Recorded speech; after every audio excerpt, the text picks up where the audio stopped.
Fala galera, Insurecast na área, começando aqui mais um episódio. Eu, Rafael Bruno e Rodrigo Arasaki.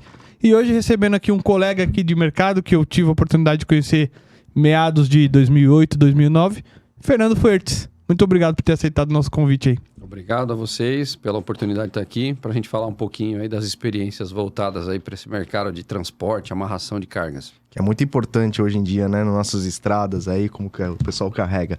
Antes de a gente começar o bate-papo, vamos aos nossos patrocinadores. Se você é do ramo de seguro de transporte, certamente já ouviu falar da Moraes Veleda. Temos o prazer de tê-la como nosso patrocinador. Hoje, a MV é líder de mercado no gerenciamento de risco e prevenção de perdas, sempre utilizando as melhores tecnologias sem deixar de lado a humanização no atendimento e execução de suas atividades. A Moraes Veleda possui uma software house pronta para desenvolver aplicativos personalizados para você ganhar tempo, reduzir custos e potencializar resultados. A Moraes Veleda vai muito além das soluções habituais, utilizando sua experiência de 23 anos para estar à frente das suas necessidades. Lá eles consideram que missão dada é missão cumprida. Valeu, Veleda! Aliás, até deixar um agradecimento pro Veleda também, que a gente teve lá no CIST. No CIST, né, Japinha? Ah, boa, Ele distribuiu pra gente lá alguns brindes aqui, especialmente o quebra-cabeça aqui. É isso aí. Valeu, Veledinha. Obrigado pela ajuda aí. Pra quem pegou, dá pra criançada ali também. Tá bem legal isso aí. Isso aí. O Rafa é o que tá pulando ali de laranja. Pode ser. E agora, a BRK está há mais de 15 anos no mercado de gerenciamento de riscos e gestão logística, sempre focada em resultados e satisfação de seus clientes, se destacando no desenvolvimento de soluções customizadas com resultados positivos e constantes para seus clientes. A BRK oferece soluções tecnológicas para mitigação de risco de roubo de carga, tais quais monitoramento de veículos, inteligência aplicada aos processos de transporte, prevenção de acidentes e sistema de gestão de logística. Pessoal, não esqueça, Brasil Risk agora é BRK. Valeu, BRK. A LogRisk é a empresa internacional do grupo NS Tech. É a primeira empresa brasileira de gerenciamento de riscos, gestão logística e prevenção de acidentes a operar no México. Além do México, já atua também na Colômbia, Peru e Equador. Seus grandes diferenciais para o mercado mexicano são a capacidade de interação das diversas tecnologias de rastreamento em sua plataforma e uma estrutura própria de pronta resposta, com cobertura nacional focada na recuperação de cargas, acumulando o melhor resultado da região. Valeu, obrigado, LogRisk. Valeu, Tadeu. E finalizando aqui com a nossa parceria com a editora Roncarate, falando aqui de um livro novo aí que o Walter Polido lançou há uns 2 meses já. Inclusive teve aqui falando do livro, né? Caramba, show. Aliás, recebi muitos comentários, cara, desse episódio aí. Eu também. Uns feedbacks legais. Boa, tá aparecendo aí, pessoal, o número do episódio pra quem quiser ver lá. Seguros de propriedades de Walter Polido e uma série de escritores aqui que auxiliaram ele no processo. Tá aqui, pessoal. Quem quiser, procura a editora Roncarate lá. Acho que vale a pena aí a leitura. Tá certo? Boa. E, curtidas. Lembrando, antes de começar, a gente sempre acaba esquecendo, mas é importante aí. Galera, não deixe de se inscrever no canal, deixar aquele like lá, joinha, né, o sininho também para receber as notificações, vídeo novo toda semana. Além disso, a gente tem o nosso canal de cortes e os nossos shorts também estão muito legais, que a gente pega lá uns trechos bem interessantes dos nossos vídeos e coloca lá.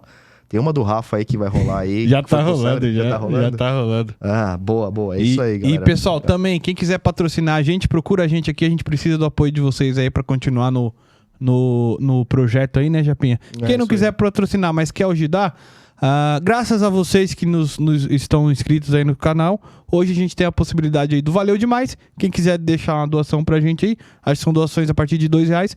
E também, quem tá assistindo no lançamento, tem o Superchat. Quer auxiliar a gente? Deixa o superchat aí. A gente não vai conseguir ler porque é gravado, mas a gente vai agradecer bastante. Fechou? Isso aí, ajuda a gente aí. Se vocês estão gostando do nosso trabalho aí, do conteúdo, deixa aquela força lá, gente. Valeu. Obrigado. Fechou? Fernando, obrigado aí. Sem mais delongas agora. Mais uma vez agradecendo a sua possibilidade de participar conosco. Fala pro pessoal aí, Fernando. Quem é do mercado de transporte provavelmente já deva ter esbarrado contigo em algum momento. Mas conta aí a sua história. Possível. Boa tarde aí. Boa tarde, bom dia, boa noite, né? Não sabemos a hora que vamos ser vistos. É isso aí. Então, um prazer estar aqui, agradeço o convite e acho uma oportunidade interessante aí para a gente poder discutir um pouquinho sobre essas questões inerentes aí a transporte, amarração. Bom, eu iniciei minhas atividades aí no ano 2000, trabalhando com materiais de içamento e amarração de cargas, representando companhias estrangeiras que atuam no Brasil, sendo representante técnico comercial, né? Então eu comecei vendendo os materiais. Então, toda essa parte de cintas de elevação de carga, cabos de aço, cabos navais para tracação, ancoragem de navio e etc., correntes, etc. Todos esses equipamentos usados aí em içamento e amarração. Bom, trabalhei na empresa da família, né? Que foi fundada pelo meu avô quando imigrou da Espanha para o Brasil. Depois fui estudar engenharia elétrica, trabalhei um tempo na ABB, na área de subestação, de vendas. Depois voltei para a empresa da família com o objetivo de criar um setor para atender o consumidor final vendendo soluções customizadas de movimentação de materiais. Isso foi 2001, 2002 e assim foi. Quando nós chegamos em 2006, 2007, eu tinha uma das representações, uma fábrica alemã de cintas de içamento e amarração. E nós não tínhamos normas no Brasil ainda da BNT para esses produtos. Então, você tinha vários fabricantes. Esses equipamentos eram produzidos cada um com um certo padrão, mas cada um tinha o seu padrão. E aí, o mercado vai se autorregulando, exigindo. E aí, como você tinha uma parcela de empresas europeias atuando aqui no Brasil, surgiu a ideia, vamos pegar a norma europeia, que é a mais nova, mais moderna, mais recente, e vamos criar a norma brasileira em cima dela. Aí se buscou a BNT, o CB de produtos têxteis na época, CB17, e começou-se a fazer as reuniões, traduziu-se a norma do inglês para o português, e começou-se a fazer a norma, né? De materiais de içamento de carga. Então, foram feitas as duas normas, isso levou alguns meses, né? Reuniões mensais, uma reunião por mês. E depois que essa norma ficou pronta, os próprios fabricantes de materiais sintéticos de içamento também produzem as cintas de amarração de cargas. E aí, então, vamos agora fazer a norma de cintas de amarração de carga. Foi-se buscar também a norma europeia, que era recém-criada. E aí, essa norma ela é dividida em 4 partes. Tem uma parte só de cálculo de tensão, uma parte mais acadêmica, física, matemática e tal. E depois vem as normas de produto, né? Cintas sintéticas, correntes e cabos de aço. E aí eu participei ativamente dessas comissões na época. E o curioso é que eu não conseguia vender cintas de amarração no mercado, porque os materiais eram sofisticados demais para o mercado brasileiro. Então, via a possibilidade, bom, já que nós não conseguimos vender essas cintas, e como ela tem toda uma parte técnica, essas normas, você define o método de amarração e você calcula, você entra com variáveis, né? Peso da carga, coeficiente de atrito entre os materiais em contato, enfim. E aí, com faculdade de engenharia, aquela coisa de cálculo, poxa, vamos criar uma empresa para poder fomentar os treinamentos nessa área. Né? Então, a amarração de cargas ela surgiu em 2007, 2008, com esse objetivo de levar ao consumidor aí de materiais, às empresas do setor, num primeiro momento, informações. Nós criamos um portal na internet com informações a respeito de amarração, a respeito dos produtos e tal. Tinha até patrocinadores também, né? Similar assim um modelo que vocês têm aqui. Interessante. E depois a gente começou a dar um enfoque mais técnico. Não, vamos então separar quais os produtos que nós podemos oferecer na parte de serviços, né? Então, e aí passamos a atuar fornecendo treinamentos para as empresas, fazendo visitas técnicas para fazer um diagnóstico do sistema atual, né? E também passamos a criar os manuais corporativos de amarração de carga, né? Então, isso começou lá em 2008 e seguimos até os dias de hoje aí, trabalhando firmes nessa área. Ô, Fernando, e pegando esse gancho aí do tempo que foi se desenvolvendo essa questão da amarração, em comparação a quando começou e agora, a diferença é muito grande assim, ou ainda você acha que tem bastante espaço para crescer ainda mais nesse Temos os dois cenários, né? Evoluiu bastante coisa. Nós temos aí hoje resoluções de CONTRAN que acabam dando uma base, né, para que um trabalho seja feito, mas não é uma norma de produto, né? Uhum. Então foi criado por profissionais da área, representantes de companhias, de empresas, da sociedade, etc. Mas obviamente tem que ter os especialistas participando. E aí foram se criando regulamentos, né, específicos. Então tem as resoluções específicas para amarração de cargas hoje, né? Tem para amarração de cargas a nível geral, depois tem outra resolução para produto siderúrgico, tem outra resolução para transporte de tora de madeira. Enfim, alguns mercados, alguns nichos que acho que tiveram muitos problemas, né? Muitos acidentes, muitas mortes, infelizmente, muitas avarias. Tem a questão dos blocos de rocha ornamentais lá no Espírito Santo também, que você tem resolução específica. Então, foram áreas que acho que sofreram demais.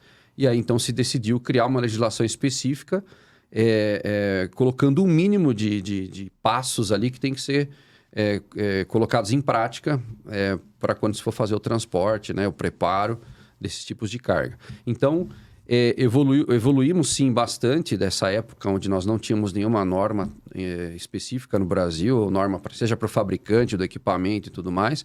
Usava-se muito a corda, né, para se fazer a amarração. Se desenvolveu muito isso ao longo das décadas aí. E corda é um capítulo à parte também. Você tem cordas ou cabos sintéticos feitos com a maior qualidade dentro de norma técnica brasileira que a gente tem. Mas, infelizmente, o que foi sempre usado na amarração foi sempre um material reciclado, um material mais barato, né? Então, uma corda que não tem, muitas vezes, propriedades interessantes para amarração. Então, um dos produtos que teve um advento muito grande nesse mercado foi as cordas feitas de garrafa PET, né? Então, se pega esse monte de garrafa de refrigerante e tal, isso daí se recicla. E ele volta, é poliéster, né? Então, isso volta para ser moído, para entrar numa extrusora, para derreter novamente, para fazer todo o preparo do filamento, para depois fazer as pernas e fazer a corda, né? Seja ela torcida ou trançada. Só que aí a fibra original perde algumas características de resistência, alongamento, ganha muito alongamento. Eu uso sempre aquele exemplo, você pega um elástico. Uma bonequinha de uma criança ali, um bonequinho, você pega o cabelinho que estica, né? Então, esse cabo tem um alongamento muito grande, isso não é uma característica desejável na amarração. Enfim, então, a corda foi proibida pela resolução, né? Como elemento principal, então é só um acessório hoje em dia. E aí entrou a questão dessas cintas sintéticas com catracas, seja tensionadores de corrente, as próprias correntes de grau, cabos de aço, etc. Então, por um lado, se temos hoje uma legislação existente, então, para quem quiser trabalhar corretamente, tem um subsídio. Nós temos tudo à mão. Mas para quem não está muito preocupado com isso, então você ainda tem os problemas do passado, né? Então, de que adianta você ter os melhores equipamentos, as melhores soluções, se você não as aplica de forma correta? Perfeito. Então, a gente ainda tem um cenário triste, né? De muitos acidentes. Vocês, como profissionais da área de seguros, devem vivenciar isso daí. Ô, Fernando, você falou assim, a corda foi proibida. Ela foi proibida geral ou para alguns segmentos possível? Que nem você falou, teve normas para cada tipo de segmento aí, siderúrgico, etc. Não, você tem a resolução de transporte de carga em geral, que fala da amarração, que era a resolução originalmente 552 de 2015. Hoje ela já tem outro número, ela foi reeditada agora em março desse ano. Ganhou uma outra numeração, eu não tenho de cor o número. Que na verdade foram tendo inserções, pequenas alterações, e eles consolidaram tudo nessa última versão. Legal. Então, a corda ela é um elemento que não é mais permitido para ser o elemento de amarração, o elemento que vai sustentar os esforços, que vai receber as forças que vão ser transferidas da carga para a carroceria. Esse elo de ligação não pode ser mais uma corda. Ela ainda é usada, né? Eu ia falar, você vê muito ainda aí, o pessoal mescla, né? Cintas com catraca e tal, e assim a corda tá lá e ainda ela tem um papel importante, né? Mas não pode ser o elemento principal de amarração. Eu às vezes, eu tô na estrada, assim, né? Vejo uns caminhões com... Os caras botaram a corda ali, cara. Eu fico olhando, até saio de perto. Falei, vai que voa um saco de cimento no carro. Cara, então, e até pegando esse gancho, Fernando, a gente já viu muito sinistro, né? Muitos acidentes ocorrendo que aqueles tubos que escorrega, o cara freia, né? Que tá vindo atrás, a carga caindo. E aí eu queria pegar esse gancho seu, essa sua experiência de visitando clientes e tal. Quanto que você vê que a galera tem te procurado mais, mas com aquela preocupação genuína de querer reduzir, e quanto que a gente ainda está ultrapassado, até se comparado com outros países e tal?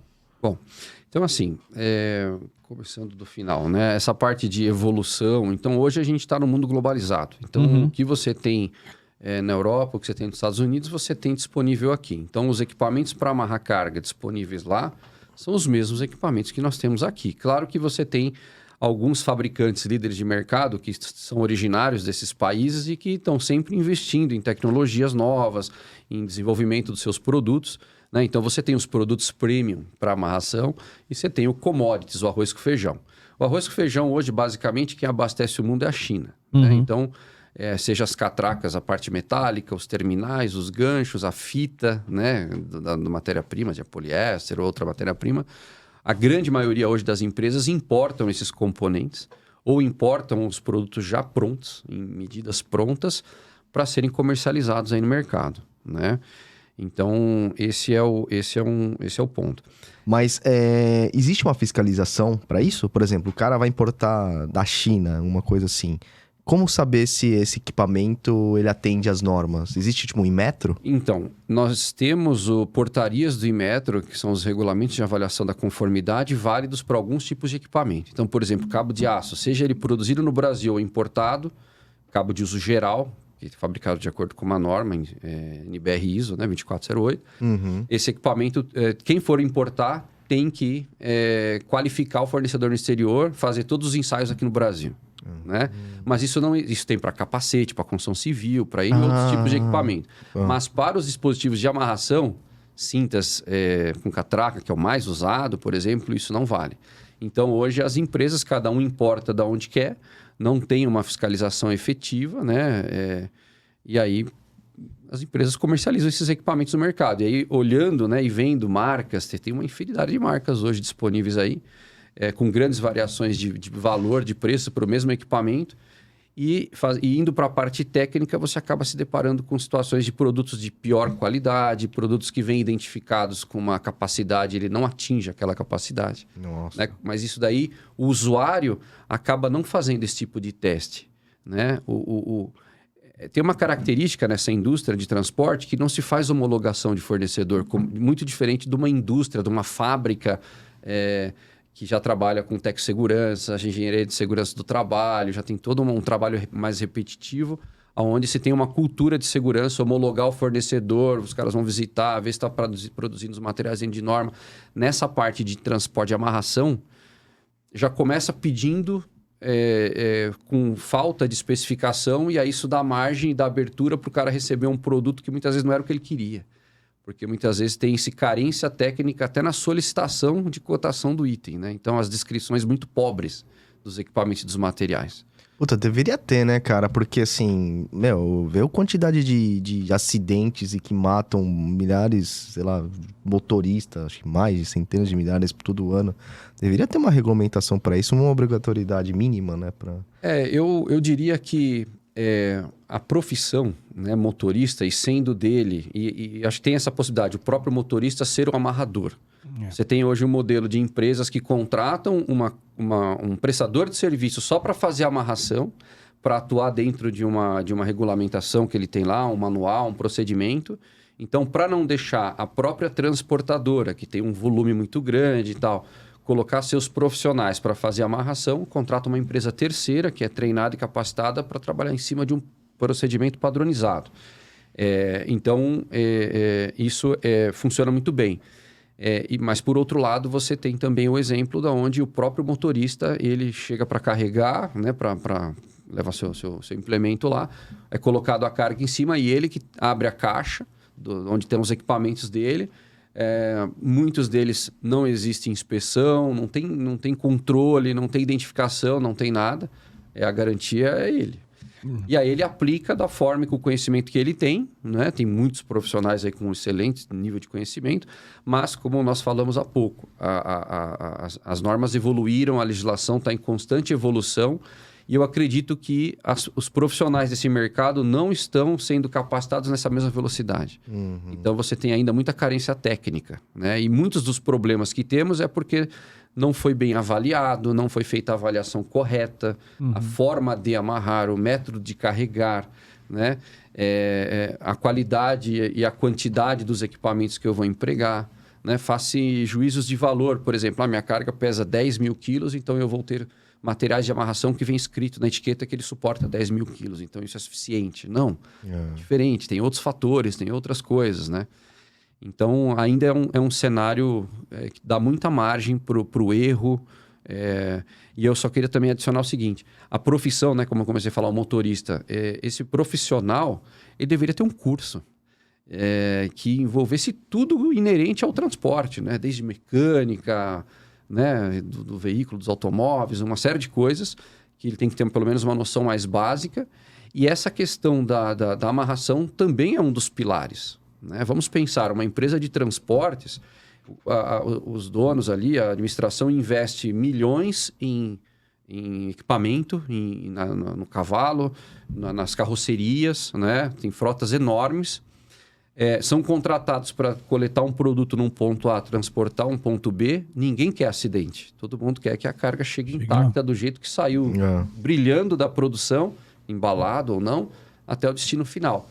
Mas aí, quando você vai para a rodovia, para as vias públicas, você fica sujeito a uma série de problemas, né? Desde os problemas com roubo, etc. E a questão das forças que agem, que são invisíveis. Então, se a carga não estiver bem amarrada, bem consolidada, ela vai ficar sujeita a deslocamento, ela pode ser avariada, ela pode cair, ela pode tombar, ela pode ferir alguém, ela pode matar alguém. É uma arma. Então, isso para mim é um dos pilares de uma empresa de transporte. Porque se isso falha todo o sistema, todo o processo. Eu concordo. E pelo que a gente vê, o que acontece na prática é como se não enxergam como um dos pilares, porque não tem os investimentos necessários na parte de qualificação, na parte dos profissionais. Eu entendo que tem muito giro de profissionais nessa área, motoristas que às vezes são funcionários, outros que são agregados e tal, né? Mas tem que ter uma política, tem que ter uma gestão em cima disso, tem que ter uma área de qualidade. Isso, assim, teoricamente deveria ser colocado em prática por todas as empresas, mas na prática não é. E na questão, o Fernando, até que você comentou, o cara não inspeciona e tal, e a garantia é ele ali que tá fornecendo os equipamentos, né? Às vezes o motorista, às vezes a transportadora e tal. O que deve ser inspecionado? Qual que são as principais preocupações de quem contrata um cara que vai amarrar uma carga? O que o cara tem que se preocupar ali? Bom, na verdade, acho que tudo começa quando... Primeiro, assim, você tem situações padronizadas de contratos entre transportador e embarcador para transportar sempre aquele mesmo tipo de carga. E você tem os transportes que acontecem do nada. Eu preciso de um caminhão aqui para vir pegar uma carga. O pessoal pergunta qual que é a dimensão, qual que é o peso, qual que é o valor da nota. Aí o cara passa, aí calcula lá o valor do frete, está aqui o orçamento. E aí, às vezes, se o embarcador, quem vai despachar a carga, eu tenho uma exigência aqui que tem que ser uma carroceria aberta, ou tem que ser um baú, né, ou uma prancha, dependendo do que é, por conta de algumas questões específicas aqui do carregamento ou tipo de carga. Mas não tem já um aprofundamento aí nesse momento, né? Então, o motorista chega para carregar e aí ele se depara com aquele volume de materiais ou com aquele tipo de carga, com aquele tipo de embalagem. Esse material é carregado pelo embarcador, né? Então, aí já começa a questão da responsabilidade de todas as partes, né? Eu estou indo com o meu veículo de transporte na empresa, o embarcador carrega com a ponte rolante, com a empilhadeira, seja com o equipamento que for. E aí entra essa questão. Quem vai fazer a amarração? É o motorista. Tá. E normalmente é meio de praxe. Os materiais que vão ser empregados vêm junto com a carreta. Perfeito. Tá? Então, o motorista abre lá a caixa, para amarrar essa carga, ele deve ver o peso, as dimensões e tal. Ele tira lá a quantidade de cintas, ou se ele vai usar uma corrente, depende se é um maquinário, um equipamento, né?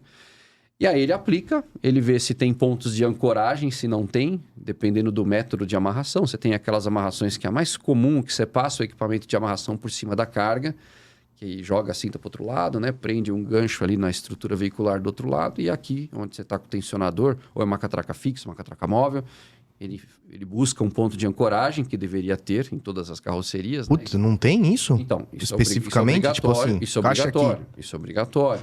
Tem resolução que trata disso. A 552 tem que mudou de número agora, ela tem um parágrafo lá, uma parte que só trata de pontos de ancoragem. Isso foi feito com base na norma europeia. A norma europeia tem lá pontos de amarração para veículos comerciais de transporte. Então, a partir de 2015, se estabeleceu que novas carrocerias que fossem carroçadas a partir de janeiro de 2017, se não me engano, deu 2 anos para que os fabricantes de implemento passassem a oferecer os pontos de ancoragem internos nas carrocerias. Aí a resolução traz um método para você determinar a quantidade nas laterais, frontais e traseiros, né? E a resistência deles a depender do PBT da carroceria. Então, e deu um prazo de 3 anos, até janeiro de 18, para fazer a adequação das carrocerias em uso no mercado. Nós estamos em 2022, eu diria que tem mais de 90% das carrocerias que não sofreram adequação. As novas carrocerias saem com esses pontos de ancoragem já de fábrica, né? Alguns até meio questionáveis. Eu até faço uma observação aqui, um parênteses, que eu já me deparei com pontos de ancoragem novos, em carroceria nova, que o transportador investiu uma grande quantidade de recursos para comprar aquela carroceria, e um ponto de ancoragem que parece que ele é incompatível com os dispositivos de amarração que tem no mercado. Dimensionalmente falando, o cara não consegue colocar o gancho de forma apropriada. Mas eles não se falam, as empresas? Então, é o que dá a entender que às vezes tem uma desconexão. O cara faz ali, não da sabe engenharia, não sei, tá? É difícil falar assim, mas eu penso que quando você se depara com uma situação dessa, um negócio novinho, aí você fala, o que você tem para amarrar? Eu tenho cintas com ganchos tipo J, eu tenho correntes com gancho com trava de segurança, que tem tudo catalogado no catálogo de qualquer fornecedor, de qualquer fabricante. E aí o cara põe um ponto de ancoragem com uma correntinha que tem um elozinho que está preso de alguma forma ali. Tem uma resistência, porque é feito um teste, mas você não consegue engatar o gancho, não entra no olhal. Nossa, imagina a corrida do cara sair... É menor que o gancho. Cara, não entra. Aí o cara foi buscar carga para transportar, e vai assim mesmo. Aí ele dá um jeito. Aí entra o jeitinho. Aí entra o jeitinho e o seu risco vai lá em cima. Porque na hora que isso é solicitado numa frenagem, numa curva, num aclive, num declive, numa aceleração, quando a força é transferida para o equipamento, que por sua vez está ancorado na carroceria e na carga, isso falha. E aí o que ele deveria evitar acaba não acontecendo. Né? Então, assim, voltando aí, concluindo e voltando no tema da pergunta, a inspeção deveria ser feita pelo dono do equipamento. Então, as transportadoras têm os equipamentos. A transportadora deveria fazer o seu inventário e saber o que tem por carreta, né? Ter isso tudo quantificado, como tem nas indústrias. Né? Então, as indústrias seguem. Você tem as NRs, as normas regulamentadoras do Ministério do Trabalho. Então, é obrigação. Hoje, as NRs foram todas remodeladas, estão bem atualizadas. Então, você tem que ter... Ou você contrata uma empresa terceira para fazer a inspeção para você, porque aí vem com a RT, anotação de responsabilidade técnica, né? Ou se você quiser fazer internamente, desde que você tenha experts para fazer, não tem problema nenhum. Mas você ter tudo isso tagueado, documentado. Então, você tem checklists por equipamento. A própria norma de fabricação do produto te dá, nos capítulos finais, a parte de inspeção. Vem pronto. Já foi... que tem que inspecionar ali. Aí você monta um checklist super simples. Você põe foto, ilustração para auxiliar quem vai fazer, se for o caso. É tudo responder sim ou não, né? Estou falando de uma cinta sintética de catraca. A cinta tem etiqueta de identificação? Está presente? Está legível? Não está legível. Tira de operação. Mas a cinta está novinha.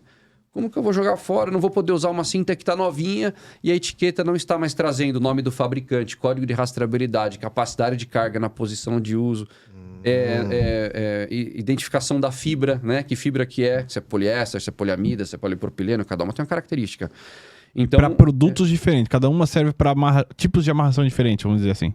Eu digo, todo material, seja de içamento de amarração, ele tem que ter uma identidade, ele tem que ter uma marcação, que é uma etiqueta, uma plaqueta, é obrigatório. E a ausência disso o impede de ser utilizado, porque como que o usuário vai adivinhar qual a capacidade? Se acontece um problema, ele vai envolver esse fabricante, ele tem que saber quem é o fabricante. Né? Então, o que acontece na prática é, mas eu acabei de comprar essa cinta e a etiqueta sujou de graxa, ou pegou chuva e ela se desfez. Então, você chama o teu fornecedor, fala, fornecedor, eu quero uma etiqueta plastificada, eu quero uma etiqueta resistente. Então, tem as empresas que oferecem até na hora de isso. comprar, né? Não, mas isso é na hora de comprar. Aí a gente volta naquilo que eu falei, as especificações de compra são muito frágeis. Eu quero cinta de amarração de 5 tom por 8 metros. Só se fala isso e manda isso pro mercado. Entendi. Mas você que não- tipo de gancho que você Você tem um precisa, que texto tipo de todo coisa e que tal. você coloca de especificação técnica, amarra a norma de fabricação. O fabricante tem que fazer ensaio por lote. Entendi. Né? A cada X peças produzidas, ele tem que romper um material aleatório do lote. Se ele tem ISO, é um cenário. Se ele não tem ISO, é outro cenário. Então, assim, isso tudo está pronto, isso tudo existe. Mas os usuários parece que desconhecem nessa área de transporte de amarração. Ou será que é um custo alto? Ou não? Assim, claro, quanto mais você avança para você trabalhar dentro de norma e tudo mais, você tem um produto mais elitizado, um produto testado, mas é o que Como qualquer setor. como qualquer setor, é o que está dentro do regulamento. É por isso né? que eu acho que tinha que ser regulamentado igual a esse exemplo que você deu, de fábricas, por Fiscalizado, exemplo. Correto, tal, E outra, quem que fiscaliza que tem essas normas, essas leis, assim? Então, você não tem. Na verdade, você fica sujeito... O sistema de amarração, acho que você fica muito sujeito a um inspetor de uma PRF, de uma polícia e tal. Quando para um veículo numa rodovia, eles devem ter os treinamentos internos dele para conhecer as resoluções do CONTRAN, porque é em cima disso que são feitas as verificações e os não cumprimentos fica sujeito a alguns artigos que tem no Código de Trânsito Brasileiro para aplicar uma autuação. Uhum. Acredito que você tem pessoas, né, inspetores qualificados, seja nas forças policiais que fazem a fiscalização, mas não são todos que são especialistas em amarração. Uhum. Então, é aquele vistaço geral, pô, você não está atendendo isso, você não está atendendo aquilo, né? Mas não se tem algo hoje qualitativo para ir nas fábricas para fazer... Você está fazendo dentro da norma? A norma técnica, ela existe. Se você é um fabricante de produto, você decide se você quer cumprir ou não. Você pode fabricar um produto que tem alguns atributos que você não atende àquela normativa. Se o seu produto for aplicado para o fim que é e acontece um sinistro, um problema, vai ter uma investigação, teve uma perda, um dolo, isso vai para um tribunal, em algum momento um perito vai ser chamado, vai fazer uma investigação e vai se apurar. Ó, esse material não está conforme. E aí se atribui a responsabilidade e vai chamar esse fabricante para responder. Se souber quem é, né? Souber que é. Exatamente. Ô, Fernando, agora me tira uma dúvida. Dentro dessas questões de responsabilidades, você vê o embarcador, né? O dono da mercadoria preocupado com isso também? Na hora que contrata o transportador, deixa eu ver se a cinta aqui tá com a etiqueta, deixa eu ver se, não sei se desfiado ou não, enfim. E até mesmo a questão da carreta. Pô, tem que me mandar uma carreta assim, Nova, acessada com os pontos de ancoragem, Sim. etc. Sim, então é assim, tem empresas que se preocupam com isso cada vez mais e tem empresas que a princípio confiam cegamente no seu contratado. Você diria que na média tem mais empresas que deixam na mão do transportador? Eu acho que sim. E o que eu tenho visto hoje é as grandes corporações, as grandes empresas, as multinacionais, as empresas têm suas métricas, né, seus resultados. Tem uma gestão e eles estão olhando mais para isso, né? São grandes contratos de frete, né? Você tem que escoar uma produção imensa, então você chama os transportadores, faz o seu bid ali e tal. Então, estão exigindo veículos com idade de frota mais recente, né? Mais nova e tal. Mas ainda tem um gap muito grande. Acaba se deixando muito disso para o transportador. É muito curioso, né? Não tem efetivo, às vezes, especializado dentro da companhia para acompanhar isso, para cuidar disso, pessoas treinadas, capacitadas. Então, acaba se deixando. Um outro exemplo, a gente está falando de inspeção dos equipamentos, que praticamente, em linha geral, o resumão inexiste no transportador. Não estou criticando o transportador, mas não faz parte da cultura hoje. É algo que tem que ser implementado. Em todos os trabalhos recentes que nós temos feito, nós temos enfatizado muito isso, né? Temos feito palestras, alguns embarcadores convidam todos os transportadores, né? Semana passada a gente teve 2 eventos importantes nessa área. E a gente tem a oportunidade de conversar. Gente, façam a sua lição de casa, né? Eu dei esse exemplo que eu dei aqui. Então, desenvolva os seus fornecedores desses equipamentos, criem essa cultura interna de ter uma área de qualidade para fazer esse trabalho, para inspecionar. Isso, você pode fazer isso dentro de casa. Treina as pessoas para fazer, ou se você não quiser fazer, porque isso não é teu business, contrata uma empresa para fazer. A empresa vem aqui, inspeciona seus materiais, que tem que ter uma certa periodicidade, né? Por exemplo, nas normas de içamento de carga, pelas IRS que eu estava falando, você tem uma vez por ano, pelo menos, que fazer essas inspeções. Só que tem material que não dura um ano. Perfeito. Então, você tem que reduzir essa periodicidade, Uhum. né? E numa transportadora, tanta coisa, né? Viagem para cá e para lá, tem itens que duram uma viagem. Então, o profissional que está ali à frente, o motorista, o ajudante, esses caras têm que ter essa preocupação, esse conhecimento. Eles sabem que se aquilo falhar, a vida dele está em risco. Mas, às vezes, parece que passa por cima de tudo isso e segue viagem. Então, assim, as grandes empresas, aliás, são elas que contratam os serviços de consultoria, de que eu quero melhorar o meu processo, eu tomei uma penalidade aqui da seguradora, aumentou a nossa custo de apólice porque eu tive muito mais sinistros no último ano, por exemplo, e aí acende a luz, né? Aí também, muitas vezes, o pessoal de GR, seja externo, interno, acaba também falando, a gente identifica a fonte do problema, nós estamos tendo muita avaria aqui, muita avaria acolá, está tendo perda da carga. E em alguns contratos, um sinistro já complica a pólice inteira, dependendo do que você está transportando, tamanho, vale isso. milhões, né? Já complica tudo. E aí, quando aperta o calo, dói. E o ser humano tem muita coisa que é assim, a gente acaba achando que está tudo bem, você está acomodado fazendo determinadas coisas, até nas nossas vidas particulares. Perfeito. E aí acontece algo, putz, né? Eu preciso cuidar disso. E aí que vão procurar assistência, né? Mas eu diria que 95% para mais de quem busca o trabalho de consultoria, de treinamento, são os embarcadores, não são os transportadores. Porque eu ainda acredito que tem essa questão, não, isso é custo, a gente sabe fazer, vamos resolver. Eu não sei como é na prática, mas o cenário é um percentual muito grande, próximo de quase 100%, são os embarcadores buscando criar os seus procedimentos, criar suas, né, de acordo com a legislação, e aí ele passar a exigir isso dos transportadores. Os transportadores Mas treina os caras para fazer ou só entrega lá o manual e fala, agora é assim? Então, tem empresa que acaba contratando uma equipe para implementar e cobrar esse transportador, e tem empresa que chama os transportadores, olha, tá aqui o nosso regulamento, o nosso procedimento, vamos trabalhar dessa forma. E às vezes não coloca equipe para fiscalizar, acaba deixando e os problemas continuam. Porque tem que estar olhando, né? Tem que fiscalizar, tem que ser chato, tem que cobrar.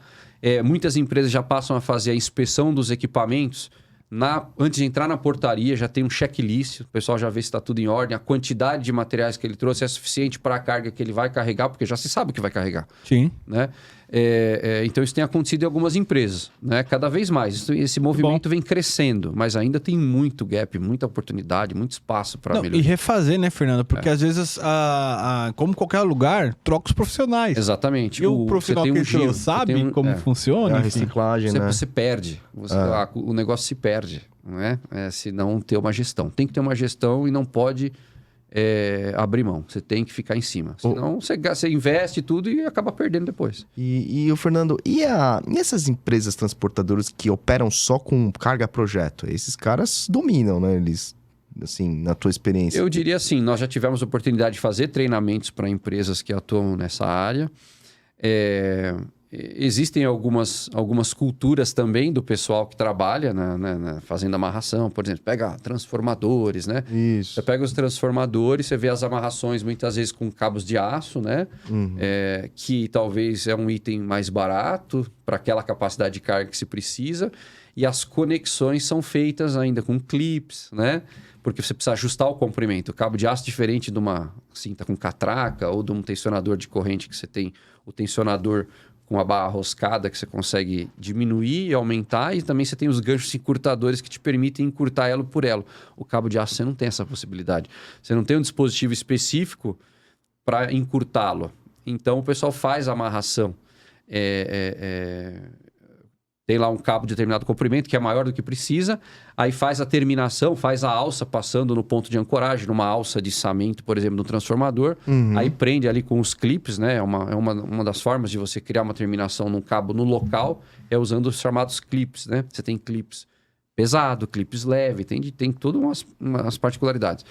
E você usa um esticador de metálico para fazer esse esticamento do cabo. Tem que ser compatível em capacidade e tal. Então, eu estou dando um exemplo de um tipo de carga específico onde se usa o cabo de aço. Mas não é ideal para transformador o cabo de aço? Não, ele pode ser sim. Não podemos falar que não. Tá. Né? Mas a gente tem que observar a redução de capacidade que a gente tem quando você faz um terminal com clips. né? Ele é indicado para aplicação estática. Isso daí é uma aplicação estática, mas eu tenho uma eficiência só de 70%, por exemplo, comparado com um terminal prensado, trançado e prensado, né? Que vai a 90%.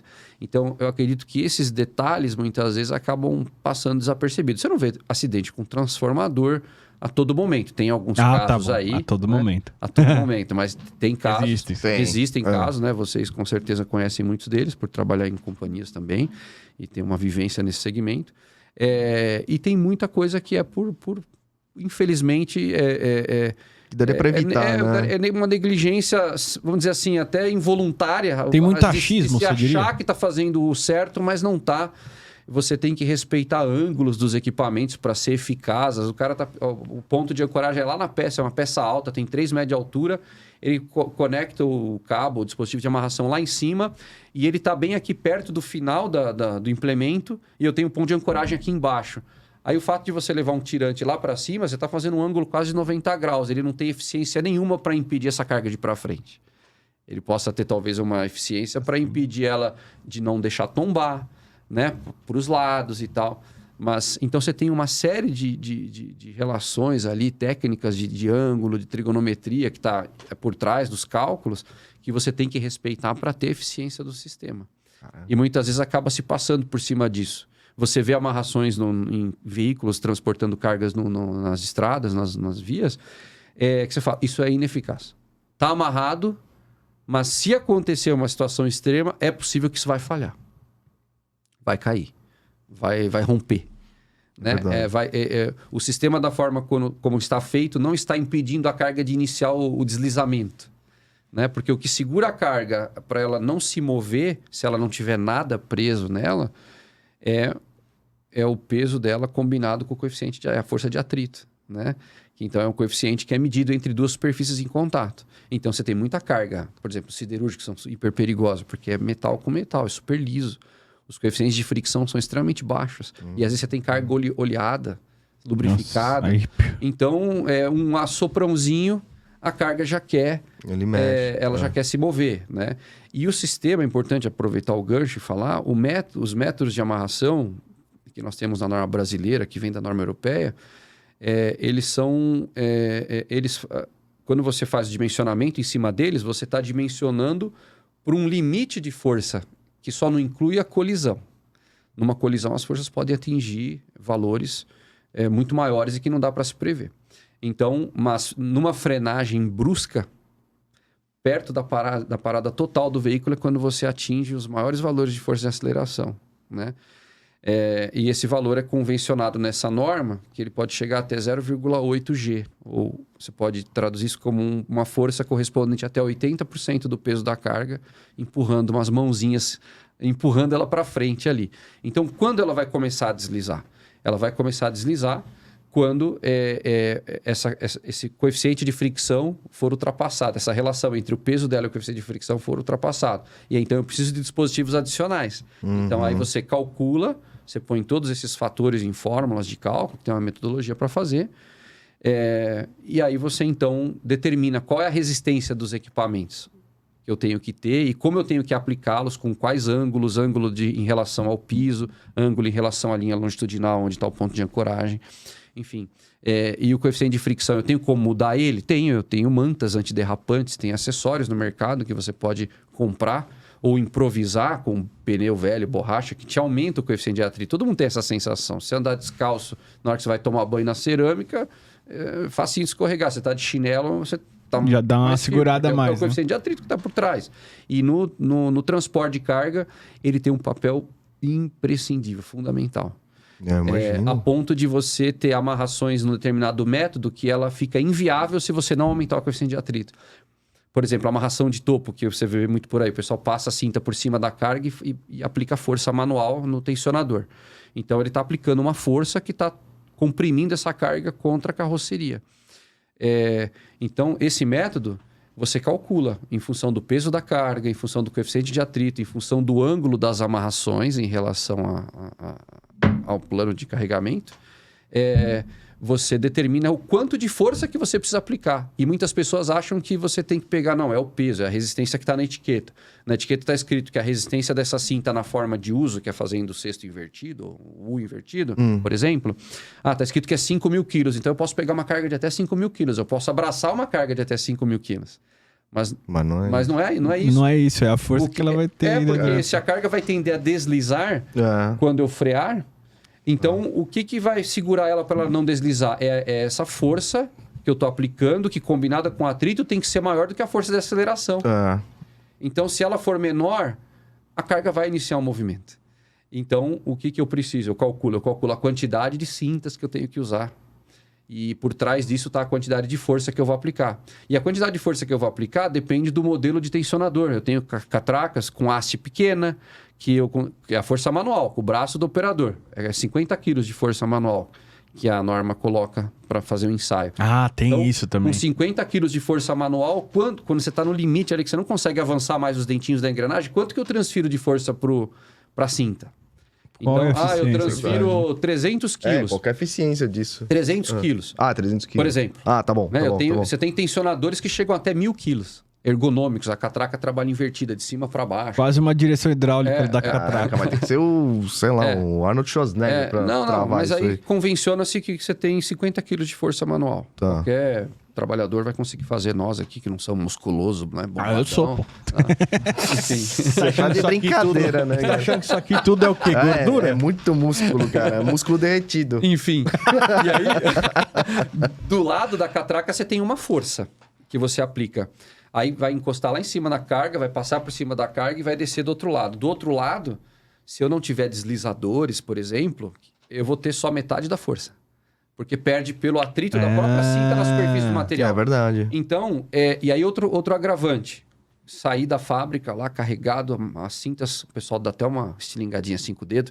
Pô, tá parecendo corda de violão, tem um amigo meu tracionada que tá. Tem um amigo meu que quando vai ver o blindado, dá uns soquinhos ali, vê que você... O negócio tá tinindo, né? O que você não pode é usar um equipamento auxiliar para aumentar a alavanca. Você não pode enfiar uma barra de ferro na catraca para aumentar o torque. O dispositivo não foi feito para isso, é só para força manual. Né? Capaz de estourar, não, né? Você quebra, deforma tudo. Só que saiu da portaria, começou a transportar, daqui 20 quilômetros, você já vê a cinta tudo balangando, tudo solta. Nossa. Então, cara, você tem medo. alongamento do material, é previsto. É previsto. É previsto. E você tem a acomodação da carga, dependendo de como ela é feita, madeira, sofre compressão, a carga vai se acomodando, então eu tenho que reapertar. Chega uma hora que isso para de ceder, né? E você fica com um sistema mais firme. Mas, nesse momento, enquanto eu não fizer a primeira parada, nos primeiros 50 km, 100 km, a carga fica solta de novo. E qual que é a indicação, Fernando?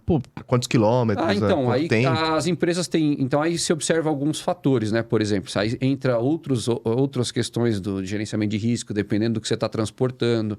Você tem lugares apropriados para você parar, porque senão você implica em trazer outro risco, né? De você ser roubado e tal.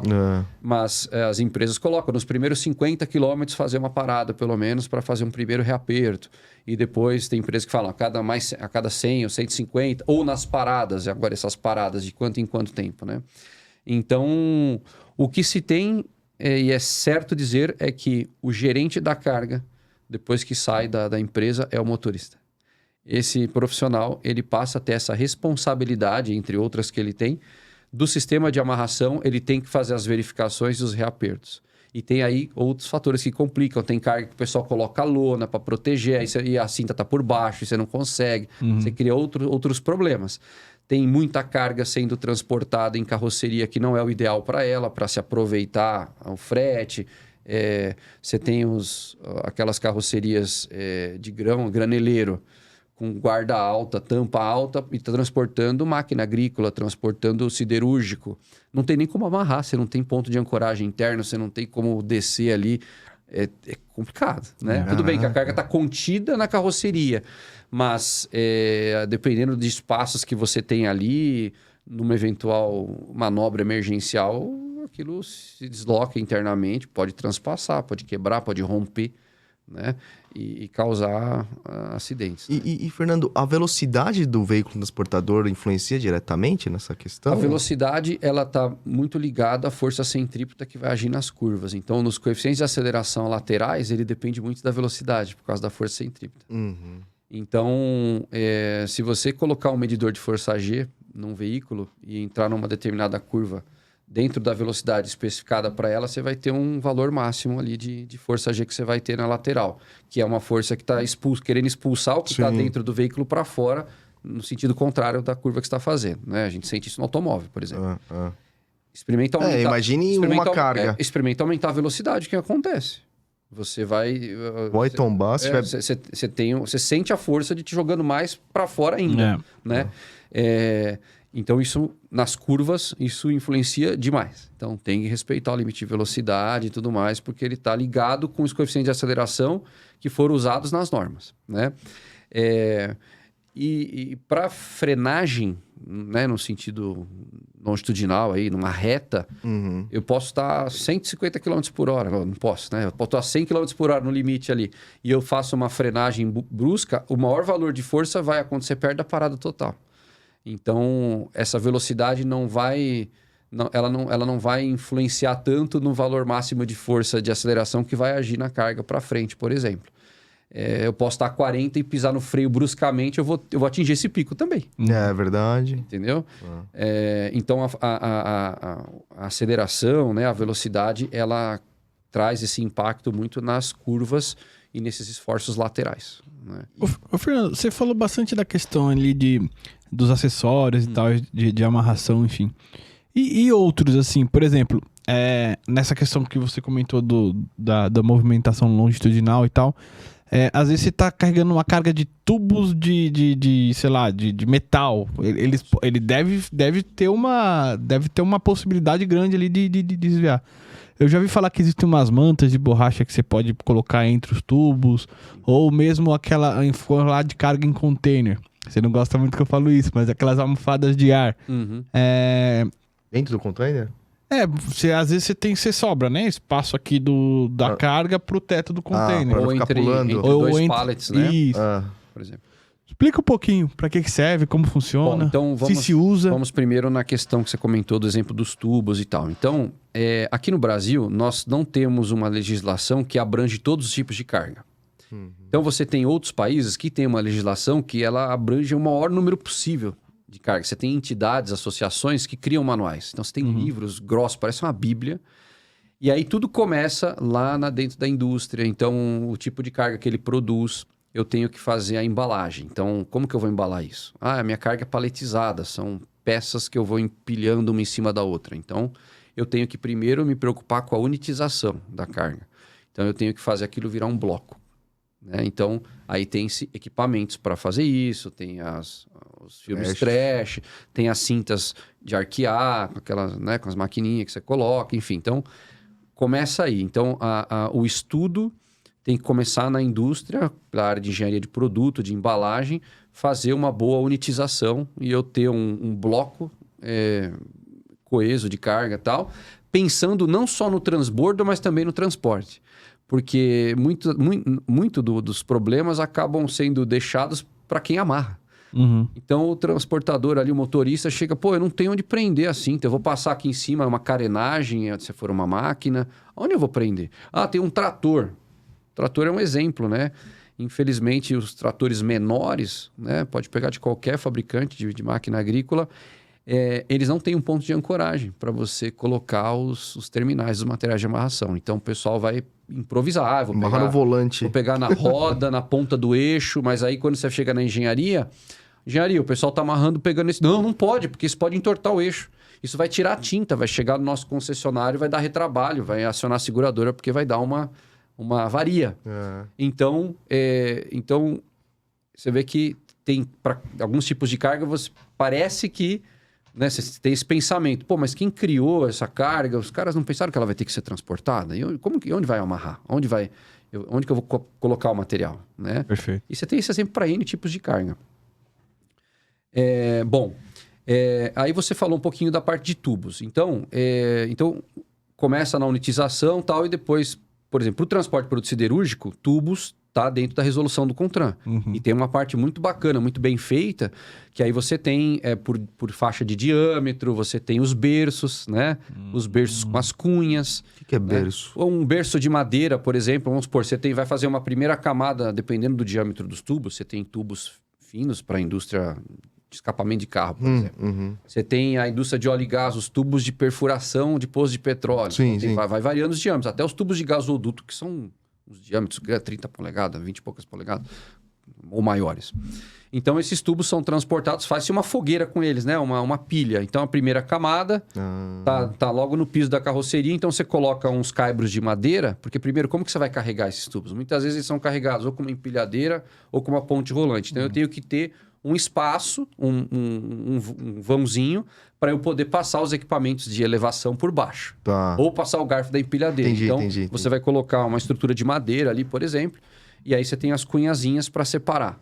Aí você faz a primeira pilha. Mas eu quero aproveitar o meu frete, eu tenho que levar o máximo que eu puder dentro da capacidade de carga do veículo e atender a legislação. Sim. Aí vem a segunda fileira, a terceira fileira, a quarta fileira, dependendo da quantidade.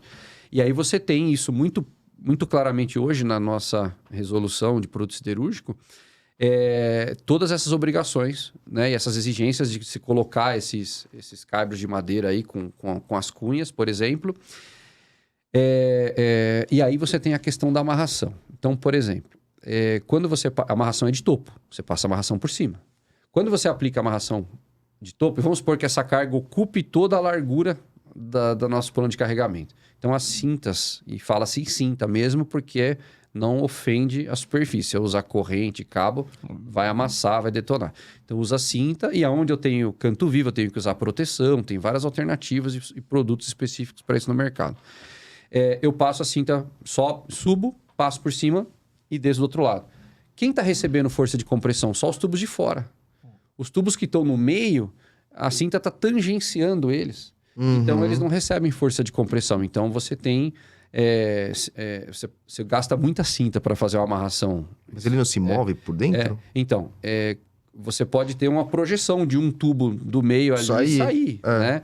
Então, então, você tem algumas questões aí que eu vou falar. Então, você tem cintas que você faz amarração por camadas. Então, usa-se bastante cinta para fazer uma amarração, muitas vezes, como deve ser feita, para amarrar tubos. Né? Ou se eu tivesse um dispositivo de bloqueio, se eu tivesse um painel frontal com uma determinada resistência que os tubos estão encostados na frente e na traseira, ok. O que a resolução do CONTRAN fala? Quando eu tenho carga que não ocupa todo o comprimento da minha carroceria e quando essa carga ela ultrapassa a altura do painel frontal e traseiro e tem risco de projeção individual, além de eu fazer a amarração de topo, por exemplo, eu tenho que usar outros, está escrito bem assim na redação, outros dispositivos que impeçam o deslocamento de unidades de carga. E isso abriu um espaço para começar a se usar as redes de contenção. Então, você vê hoje muitos veículos trafegando nas rodovias com uma rede que é feita das próprias fitas de amarração. Você põe várias fitas na vertical e na horizontal, costura tudo aquilo, aí você define a malha, né? Qual que é o buraquinho que fica. Dependendo da tua unidade de carga, você faz com a malha bem fechada ou faz mais aberta. E aí, além de você fazer a amarração toda como deve ser, que ela por si só deveria garantir o sistema, mas pelo fato de ter essa questão do alongamento, o pessoal não parar no momento adequado, ele nem sabe quando que cedeu ou não. Então, essa providência que foi colocada foi muito boa para você ter outros dispositivos. E aí essas redes você coloca ela na frente, coloca ela atrás e ela puxa uns tirantes que você deveria ter pontos de ancoragem internos também para prender. Aí às vezes não tem, o pessoal acaba prendendo embaixo ali nas longarinas e tal, para você impedir essa projeção. Faz isso aqui uma rede. Uma rede de contenção e abraça essas unidades de carga. Então você tem várias hoje especificidades para alguns tipos de produto na própria resolução dele. Então, o de siderúrgico, por exemplo, ele trata das bobinas, de chapa de aço, por peso, como que você tem que amarrar. Então, hoje, nós temos, mesmo sendo uma resolução do CONTRAN, que não é uma norma de produto, mas ela trata bem em particular alguns itens. Legal. De forma que, se fizer o que está colocado ali, o risco reduz absurdamente. Mas é que ainda assim as pessoas não fazem. Então, ou desconhecem. Se não fazem e dá um acidente, dá ruim, né? Pode ser processado. Não, pode... sim. Obviamente, você vai ter que responder pelas Inclusive, perdas, criminalmente, pelos danos. sim. Criminalmente, né? Exatamente. É. Aí eu acho que é envolvido o transportador, o embarcador, né? E acaba sobrando para todo mundo. Na norma, prevê responsabilidade para o transportador em caso de multas e etc? Não está intrínseco se é para o transportador ou para o embarcador. E aí depende dos acordos que tem entre o transportador e o embarcador. Entendi. Né? A multa chega para quem? Chega para o transportador? Direto vai para o embarcador que paga? Enfim, então tem algumas tratativas aí, mas não é muito específico na legislação. Quem vai receber a autuação, a princípio, é o condutor ali e a empresa onde está registrado o veículo. Né? Ou muitas vezes em multa também, eu já ouvi casos, multa o embarcador. Porque pede a nota fiscal e tal, e aí multa o embarcador. Então acaba sobrando para todo mundo. E eu digo assim, né? Nós temos então uma legislação, nós temos penalidades e tudo mais. Se eu não fizer, eu estou sujeito. Mas eu acho que o negócio é um pouco mais nobre. A gente tem que ir na causa raiz. Perfeito. Eu quero que a minha carga chegue no destino. É simples assim. Não quero causar Não acidente. ninguém quer. Não quero causar acidente a terceiros, ao meu funcionário, a Exatamente. ninguém. Então, E tem alguns casos que o acidente pode ser bem traumático, Exato, né? exato.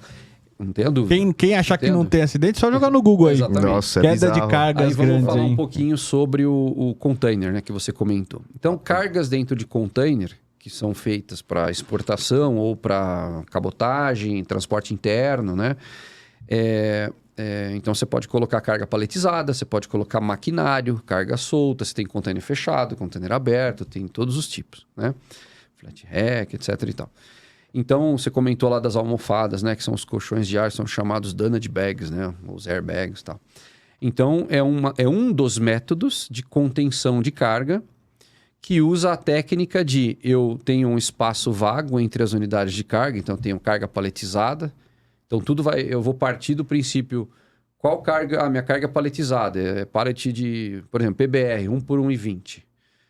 Tem tanto de altura e tanto de peso. Eu vou exportar num container de 40 pés, sei lá, 18 pallets, né? Tem que respeitar peso, distribuição e tal. E aí você tem que montar esse quebra-cabeça. Como que eu vou colocar esses pallets? Dependendo da forma que eu colocar, não cabe. Então eu tenho que fazer um quebra-cabeça, colocar um de comprido, um de atravessado. Então você tem que montar isso. Então, e eu tenho que travar essa carga, porque sempre sobra espaço. Tem casos de indústrias que fizeram seus pallets, suas cargas, para ficar certinho e sobra milímetro. Isso é legal, Né? Mas não é todo mundo que faz isso, porque você usa produto padronizado do mercado. Né? Então, por exemplo, você vai exportar para a Europa, dependendo da exigência lá, você tem que ter pallet de 1,20 por 1,80. 1,20 por 80. Né? E aí você tem que usar aquilo. Então, se você colocar os dois com a maior medida um do lado do outro, 1,20 com 1,20 dá 2,40. Não cabe, ultrapassa a largura interna do container, que é 2,34. Então, você tem que sempre intercalar, ou um sozinho, ou colocar um de comprido e um de atravessado. Então, se eu colocar um de comprido e atravessado, nesse exemplo, do 1,20 por 80, então eu vou ter 1,2 mais 0,8. Então, eu tenho 2 metros. Aí sobra 37 centímetros. Sobra um espaço. Pode ir. Aí você vai montar a sua carga. Não vou fazer nada. Vou montar a carga, vai chegar lá perto da porta do container, ainda sobra um espaço. Fechei a porta, coloquei o lacre. Tchau. Vai sambando. Tchau. Vai pegar o rodoviário até chegar no porto, vai ficar sujeito às mesmas forças de aceleração, de curva, de frenagem, tal. E aquilo vai chacoalhando, cara. Que nem você colocar um pozinho dentro de um squeeze para misturar, para fazer um tanque. Nossa, vai acontecer. cara, nossa. Aí, quando chegar no porto, vai fazer o transbordo, o guindaste, é uma operação mais tranquilinha, e vai colocar a bordo do navio. O navio vai zarpar. Para onde vai? Putz, vai pegar um mar grosso aí. Aí eu tenho forças em outras direções que não do rodoviário. Eu tenho muito problema de força vertical. Onda, daquelas porrada. A carga, aqueles fazer, jogar tudo pra cima. Nossa, cara. Aí quando o cara abre o container do outro lado, a carga tá toda de ponta cabeça. Tá doido. Não aceita, dá perda e tal. Então, é conhecido, se sabe que eu tenho que fazer algo para travar. Né? Então, uma das técnicas é usar esses colchões de ar. Então, você faz o desenho do container e posiciona e para tentar colocar a menor quantidade dessas bolsas, né? Então, tem bolsas que é um saco de polietileno e aí por fora você tem papel craft, o modelo que é o de papel, várias camadas de papel craft, então você tem com 2 camadas, 4 camadas, 6 camadas. Por quê? Porque quanto mais camadas de papel, mais resistência à compressão eu tenho. Então, em container, eu não preciso mais do que 2 camadas de papel. Por quê? Porque ele tem uma certa resistência. E não adianta eu usar o outro, porque as minhas paredes do container têm menos resistência do que o airbag. Então, se eu vou aplicar uma força muito grande, inflando ele na pressão de trabalho, eu posso deformar as paredes do container. Mas por que eu tenho de 4 camadas e 6 camadas? Porque eu tenho porão de navio, tem carga que vai solta direto no porão. E qual que é a profundidade e o tamanho do porão? Imagina a carga de celulose, é absurdo. Então, usa bag de 6 camadas. E tem os bags totalmente sintéticos. Então, essa é uma das técnicas. E aí, muitas vezes você mescla isso com cintas de amarração também. Só que aí, em vez de você exportar uma catraca, porque ela é pesada, tem umas fivelinhas, tem uns sistemas on-way, que a gente chama, que o pessoal que faz apeação nos portos utiliza. E tenta bloquear a carga fazendo os tirantes para impedir os movimentos nas direções que a gente vai ter. Boa. Então, existe hoje uma série de produtos, de materiais, de técnicas disponíveis para você trabalhar com total segurança. Só que se você não respeitar as forças, as regras, as boas práticas, não inspecionar e fazer de qualquer jeito achando que está certo, você vai sempre ter um risco alto de ter uma falha, e aí é onde as seguradoras entram, e aí avalia o risco. As seguradoras te procuram muito, Fernando? Nós temos, sim, aliás, nós nos conhecemos, sim, você trabalhou numa seguradora anos atrás, né?